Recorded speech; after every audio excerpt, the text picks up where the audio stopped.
Peasant archers destroyed 12,000 knights in 2 hours, the day chivalry died. Imagine common farmers armed with simple wooden bows completely annihilating the most powerful cavalry force in Europe, killing thousands of elite knights and proving that the age of armored nobility was over. Welcome to Ancient Battlefield. Today we're exploring the most revolutionary battle in medieval history, where English longbowmen turned warfare upside down and demonstrated that technology beats noble birth. By August 1346, King Edward III had invaded France with 7,000 longbowmen facing King Philip VI, 30,000 warriors, including 12,000 mounted knights in their finest armor. The French believed this would be an easy victory. What happened next will blow your mind. These common farmers were about to destroy medieval Europe's most powerful military aristocracy. The English longbow was deceptively simple, a 6-foot yew-shaft requiring years of training to master. English law mandated Sunday archery practice, creating yeoman farmers who could shoot 12 arrows per minute with enough force to pierce armor at 200 yards. Edward chose his battlefield carefully near Crécy, positioning longbowmen on both flanks with clear fields of fire. By dismounting his own knights, he revolutionized tactics, treating nobles like common infantry rather than allowing cavalry charges. The French arrived exhausted, and experienced commanders advised waiting until morning. But that's not the most amazing part. French knights, eager for glory and convinced of their superiority, demanded to attack immediately despite the terrible position. Can you imagine the arrogance? French nobility looked down on English longbowmen as mere peasants with crude weapons, unworthy opponents for knights in shining armor. They were about to learn history's most expensive lesson. The battle began with Philip's Genoese crossbowmen advancing. A sudden rainstorm soaked their strings, while English archers simply unstrung their bows to keep them dry. When crossbowmen advanced, they faced a devastating arrow storm. Genoese crossbowmen could shoot 2 bolts per minute, while English longbowmen loosed 12 arrows in the same time.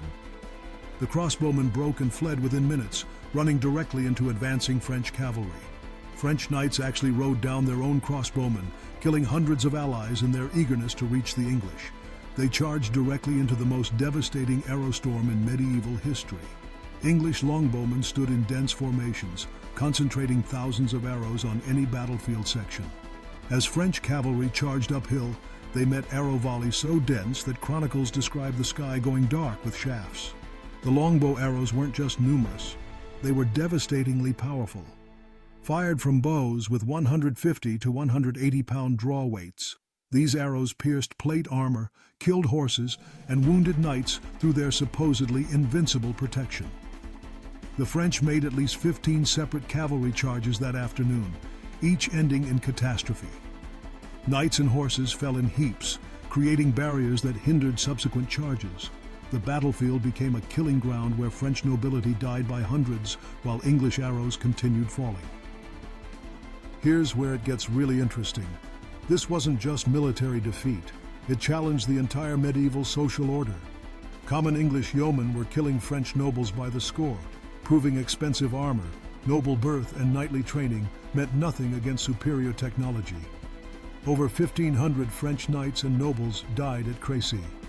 King Philip's brother, the Count of Alençon, fell. The blind king of Bohemia deliberately rode to his death rather than flee. English casualties numbered perhaps a few hundred.